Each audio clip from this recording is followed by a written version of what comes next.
Te cuento que las luces que colocamos alrededor de nuestra casa o bien en el árbol de Navidad significan la luz de Cristo, según la religión cristiana. Anteriormente se usaban velas para representar esa luz, pero conforme el paso del tiempo, estas se sustituyeron por focos, los que conocemos ahora como las lucecitas de Navidad. Farmacias Carol presenta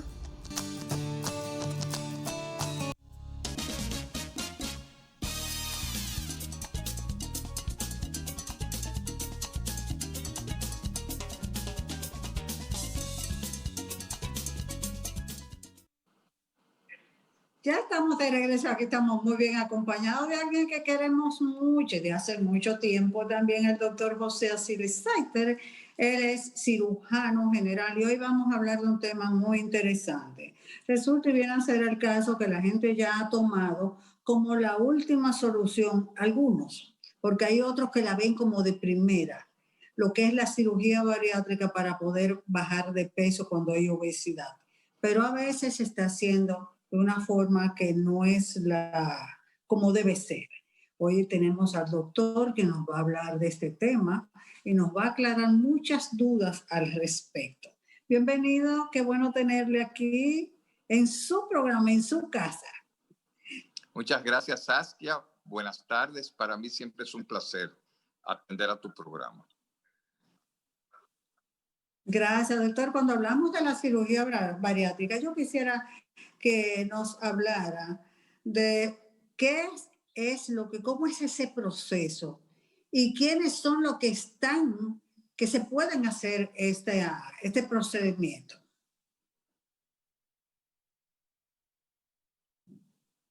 Sí, la cirugía bariátrica entra dentro del contexto de tratamiento de la obesidad en los pacientes.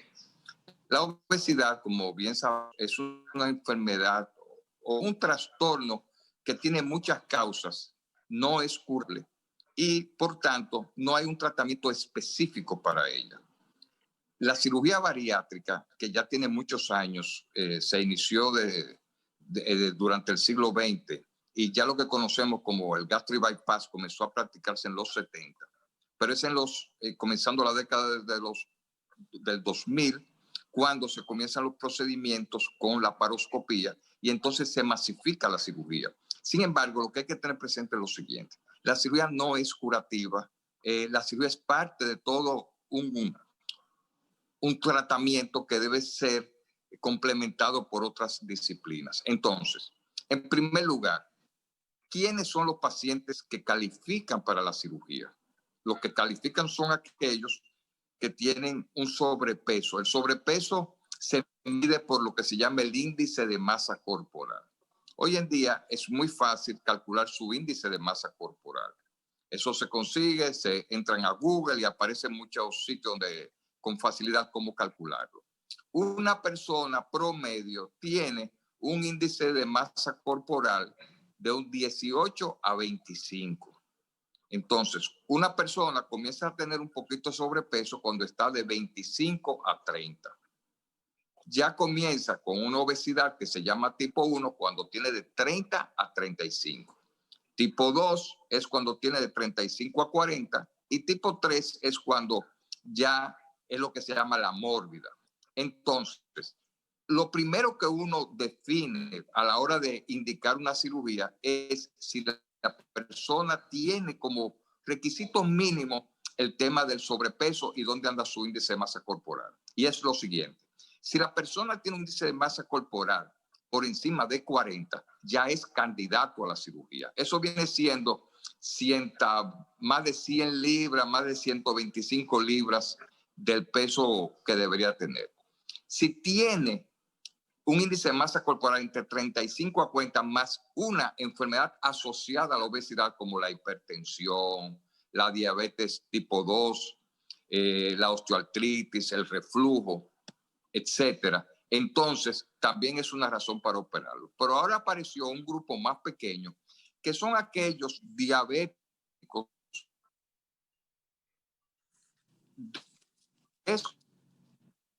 controlados, el todo no son los tratamientos de relación con obesidad. Si ese paciente de 30 a 35 y el índice de masa corporal de 30 y 35, como dije, pero esa diabetes de difícil control también se indica la cirugía. Entonces, ese es el requisito mínimo. Pero quizás a donde me estás orientando tu pregunta, que es lo importante, no es solamente un tema de requisito mínimo, sino también es que la cirugía amerita que el paciente esté debidamente preparado para que luego sí funcione. La cirugía no es curativa, la cirugía no actúa por sí solo, necesita de la colaboración de por vida del paciente. Y esa colaboración implica manejo de dieta y manejo de hábitos. Entonces, si las personas no cumplen con eso, la cirugía se echa a perder. Y este es un tema que no es solamente económico, sino que también son cirugías de alto riesgo. Entonces, lo correcto es que las personas pasen un periodo antes de decidirse por la cirugía, bajo tratamiento con el cirujano bariátrico, o sea, preparación con el endocrinólogo, el nutriólogo, el psicólogo muchas veces. Una vez que se sepa que él ya puede manejar todos esos hábitos, cumplir bien con una serie de requisitos, entonces sí surge como candidato para la cirugía. Y es muy probable que la cirugía les resulte exitosa. Perfecto. Doctor, yo sé que hay varios tipos de esta cirugía bariátrica. Me imagino que todo dependerá de la condición del paciente y también de las libras que haya que bajar. De estos tipos, ¿cómo se determina cuál es el más adecuado para un paciente X? Bueno, eso depende. Fíjate, en primer lugar, ¿cómo funciona la cirugía bariátrica? Como te dije, no trata la causa del problema. Ella se dirige mayormente al tubo digestivo. Entonces, la cirugía bariátrica tiene dos funciones en el tubo digestivo. Una es restringiendo la cantidad de comida, es decir, que te llenes pronto. Y otra puede ser creando una mala absorción, es decir, que cosas que comes simplemente no la absorbe. Alguna cirugía como la clásica, el clásico gastric bypass, combina las dos. Restricción de lo que come con la mala absorción. Pero cuando hoy en día se prefiere para pacientes que tengan una simple obesidad, que tengan esa indicación sin mayores problemas, proceder con procedimientos más sencillos, que son restrictivos, es decir, disminuir su capacidad de comida. Una que estuvo muy popular, que aunque sigue siendo autorizada, ya se hace menos, es la colocación de una banda. La banda es un anillo que se coloca un poquito después de iniciado el estómago y ahí prácticamente actúa como una especie de reloj. Te llenas y entonces inmediatamente dejas de comer. Por otro lado, la cirugía que ha surgido, que es la que está de moda y es la que más se hace hoy en día en el mundo entero, es lo que se llama la manga. Es como si fuera un saco. Entonces, en esa cirugía se corta parte del estómago y se deja como un largo tubo. Y por eso se llama manga. Manga como la manga de una camisa. Esa cirugía actúa restringiendo lo que uno puede comer, pero también se sabe que ella modifica ciertas sustancias que se liberan en la sangre, que se llaman hormonas, que surgen en el tubo digestivo, como por ejemplo las que tienen que ver con el apetito y también con el control del azúcar. Y por eso esos pacientes también pierden el apetito. Entonces, esa es la cirugía que más se hace. Para obesos más importantes, entonces se está haciendo el gastric bypass o se le añade a la manga otra cirugía que consiste en desconectar el duodeno, es decir, lo que le sigue al estómago, y ahí colocar un pedazo de intestino para también crearle una mala absorción. Ya para súper obesos, esa gente que tiene más de 500 libras, existen cirugías más radicales donde se combina una manga con un cambio completo en la circulación del tubo digestivo, pero esas son cirugías que por suerte no hay que hacerlas con frecuencia, se hacen muy esporádicamente. En resumen, la que es siempre referencia es el gastric bypass, pero lo que se está haciendo más es la manga gástrica.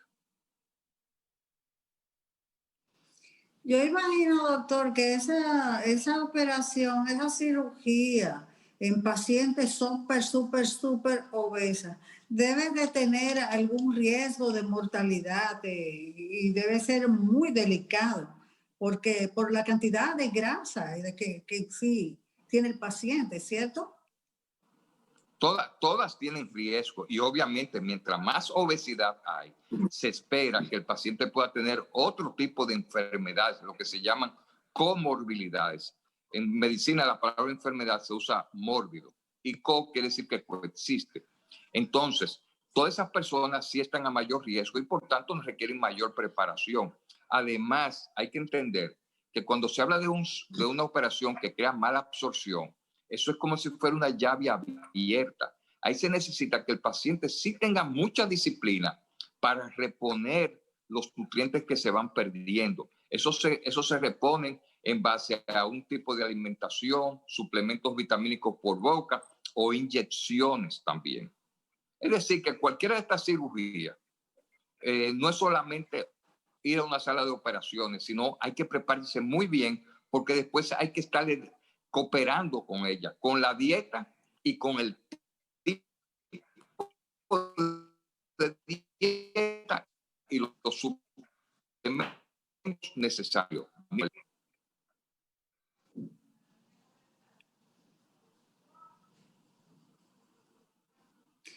Doctor, una de las cosas que más me preocupa es la edad que se puede realizar este tipo de cirugía.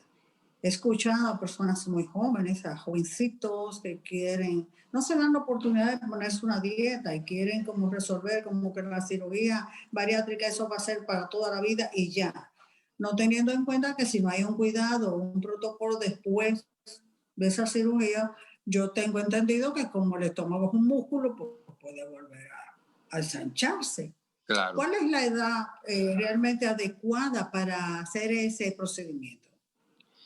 Mira, la edad, uno pudiera decir como un corte, 15 a 65 años, pero realmente ahí hay varios factores para considerarlo de la edad. Número uno, ¿qué tanto el paciente tenga capacidad para cooperar?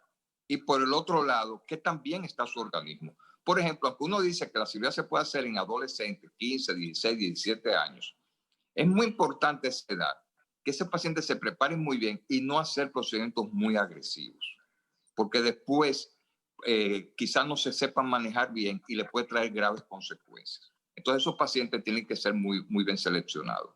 Por el otro lado, ya cuando están a cierta edad, después de los 65 años, ya es un poquito más difícil porque pueden ser que tengan muchas comorbilidades, o sea, otras enfermedades que luego ponen en mayor riesgo esa cirugía. Pero generalmente uno habla desde la adolescencia hasta los 65 años, haciendo esas salvedades. Doctor, usted sabe que yo ahora escuché a alguien cuando usted dijo que había un proceso como de rechazo, como que no se absorbían bien los alimentos.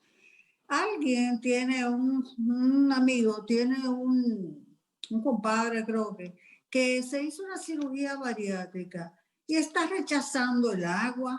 ¿Por qué? Bueno, toda cirugía tiene complicaciones. Tiene complicaciones y también tiene efectos. Puede ser, yo no sé si es el agua propiamente. Eso quiere decir que cuando traga, como que no la tolera y la devuelve. Y eso hay que investigar bien si no tiene un problema de tipo mecánico con la construcción de la cirugía. Es decir, si no tiene una zona estrecha o es muy mínima la capacidad. A eso es lo que yo creo que pudiera estar relacionado, con algo con el procedimiento propiamente dicho. Entonces, estas cirugías a veces se pueden tratar cualquier complicación de esa con procedimientos no quirúrgicos, a veces con endoscópicos, por ejemplo. Otras veces sí hay que recurrir a la cirugía y existe lo que se llama la cirugía de revisión, donde o uno corrige el problema o la cambia a otro procedimiento. Doctor, y antes de la cirugía es cierto que hay que someterse a una dieta líquida.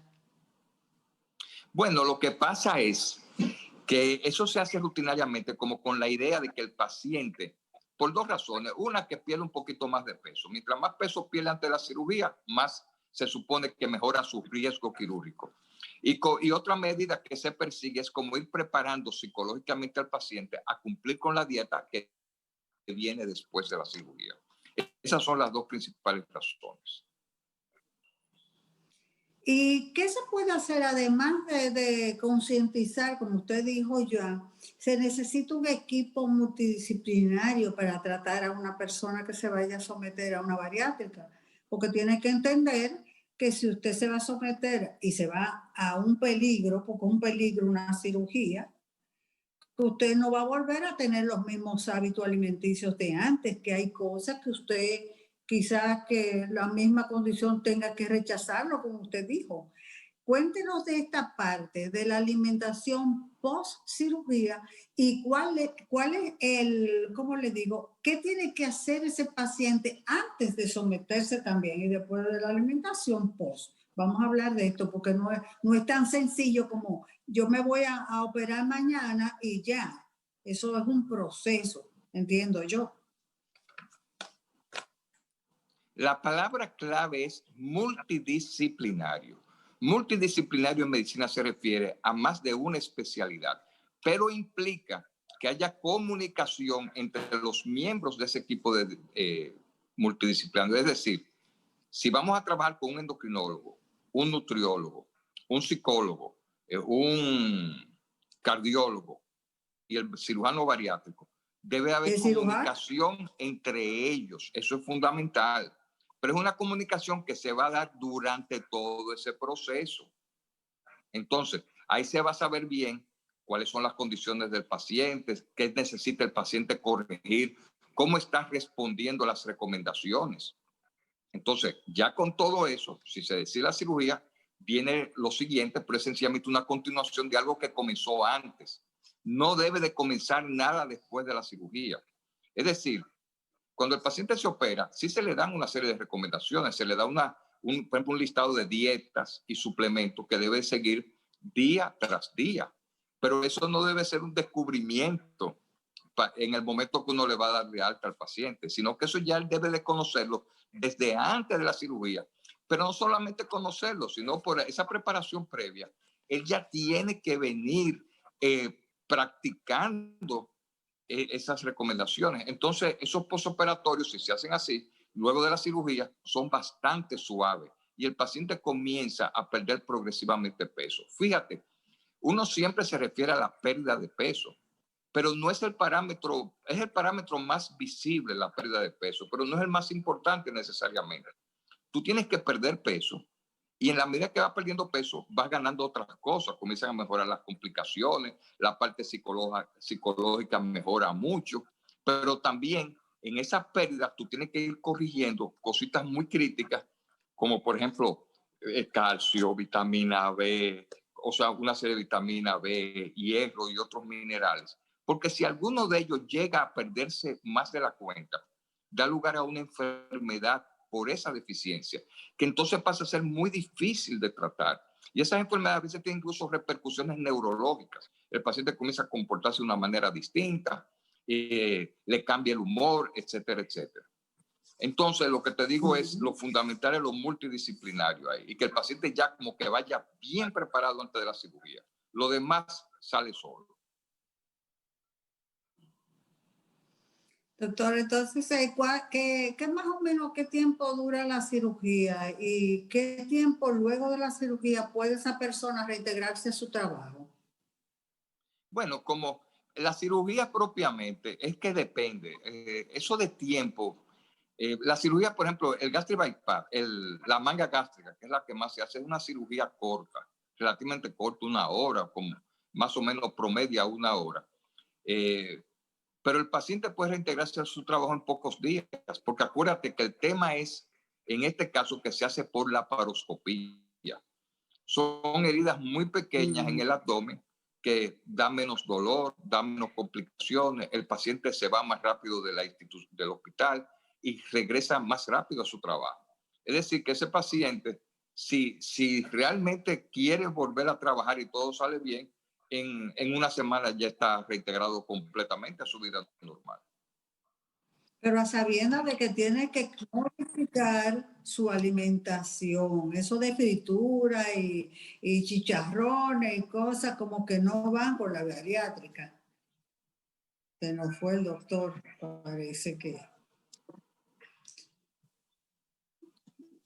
que el doctor tenemos ciertos inconvenientes con la... No, yo estoy aquí, porque es una llamada. Estoy aquí. No, estoy aquí. Sí, adelante. ¿Por qué me entró una llamada? Excúsame.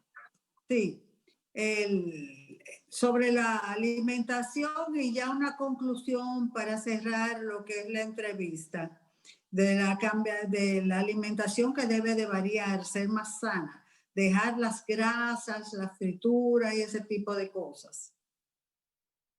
Bueno, fíjate, sí, hay que cambiar no solamente la alimentación propiamente, eso se refiere a los nutrientes, o sea, qué tipo de alimento vas a ingerir. Eso es muy importante. Pero también junto con eso hay que cambiar hábitos. Por ejemplo, el tipo de alimento que uno va a tomar, eso te lo dan las guías, te lo va a dar el nutriólogo y te va a dar alternativas de alimentos para que no te canses. Pero hay que cambiar hábitos. Por ejemplo, no comas frente a un televisor. No usa utensilios platos pequeños, porque si usas un plato grande lo vas a llenar más. Si estás comiendo frente a un televisor no te das cuenta de lo que comes. Y aprender a rechazar ciertas cosas, por ejemplo, las frituritas o la comida rápida en sí, que es muy sabrosa, es pequeña en tamaño, pero rica en calorías, es muy nociva. Entonces hay que aprender a todo eso, a seleccionar alimentos y los hábitos. Y eso lo hace perfectamente junto con su nutriólogo. Esa es una parte clave. Yo creo que ese debe ser el mensaje que uno debe de dejar. La cirugía no es una decisión inmediata. Generalmente los pacientes que siguen bien todo esto, se les va como un año en el proceso antes de operarse. Se va como un año en lo que ellos se entienden bien con el nutriólogo, se evalúan con el psicólogo, comienzan a implementar, etcétera, etcétera. Entonces ya eso va cayendo solito. Y más o menos como al año, entonces se le puede hacer la cirugía. Es lo recomendable. Pero que recuerde, esto es una responsabilidad del paciente. El protagonista principal aquí es el paciente, no es el cirujano, no es el médico. Si el paciente no colabora, esto no va a funcionar. Por mejor grupo que se busque, no va a funcionar. El paciente debe de asumir esta situación de una manera activa, personal, o sea, con toda responsabilidad. Así es. Doctor, ¿dónde podemos ubicarlo para ir a hacernos esa evaluación? Y quizás, ojalá muchas personas que ya han pasado por una cirugía bariátrica se vuelvan a concientizar porque comienzan a correr. Yo he visto ya 2 o 3 que estaban muy bien. Ay, doctor, pero no lo quiero ver últimamente. Que han aumentado de peso como mismo estaban. Como si nada. Bueno, me pueden localizar en el 809-221-1099. Eso es teléfono, eso es WhatsApp. De esa manera ya le coordinamos cualquier inquietud que tenga, se le responde y también cualquier cita se puede coordinar por esa vía. Claro que sí, porque es necesaria una evaluación completita para someterse a esto en lo que pasa el año de preparación. Muchísimas gracias, doctor José Asilis Saiter, por siempre venir y aclararnos tantas dudas que tenemos sobre diferentes aspectos de la vida y de enfermedades que uno nunca sabe que podemos tenerla. Así que muy pronto ya le tendremos con otro interesante tema, porque usted es especialista en varices. Gracias por su tiempo, doctor. Gracias, Saskia. Muchas gracias, siempre a tus órdenes. Gracias, señorita. Feliz tarde. Vámonos a pausa. Bye. Farmacias Carol presentó